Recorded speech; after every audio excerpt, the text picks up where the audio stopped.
For centuries, Lake Tuz in central Turkey has hosted huge colonies of flamingos that migrate and breed there when the weather is warm, feeding on algae in the lake's shallow waters this summer. However, a heart-wrenching scene replaced the usual splendid sunset images of the birds captured by wildlife photographer Fahri Tunc. Carcasses of flamingo hatchlings and adults scattered across the cracked, dried-up lake bed.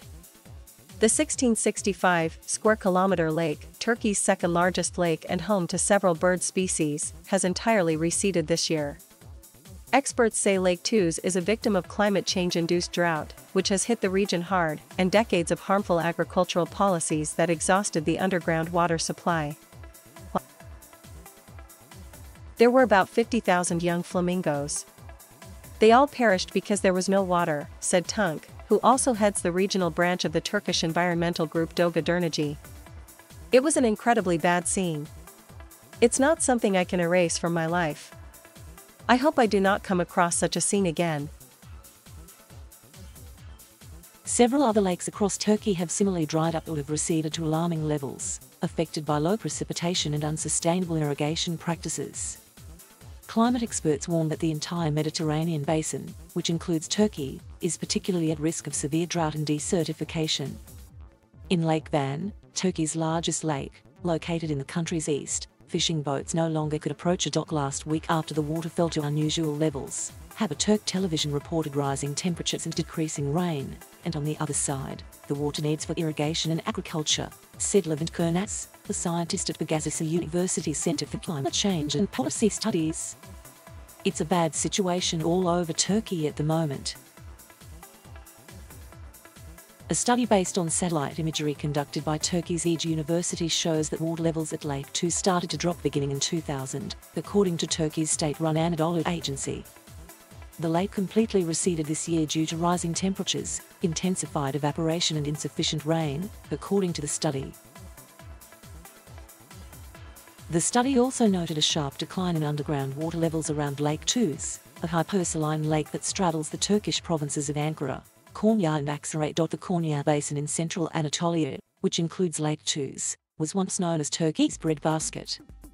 Farms in the region have turned to growing profitable but water-intensive crops such as corn, sugar beet and alfalfa, which have drained groundwater supplies, photographer Tunc said. Farmers have dug thousands of unlicensed wells while streams feeding the lake have dried up or been diverted, he said. Environmental groups say poor government agricultural policies play a significant role in the deterioration of Turkey's lakes. If you don't pay them enough money, the farmers, they will plant whatever is water-intensive and will make money for them. And if you just tell them it's not allowed, then they won't vote for you in the next election, Kurnas said. The overuse of groundwater is also making the region more susceptible to the formation of sinkholes. Dozens of such depressions have been discovered around Konya's Karapina district, including one that Associated Press journalists saw next to a newly harvested alfalfa field. Tunc, 46, a native at Aksaray, is saddened by the thought that he won't be able to enjoy the flamingos with his 7-month-old son like he did with his 21-year-old son.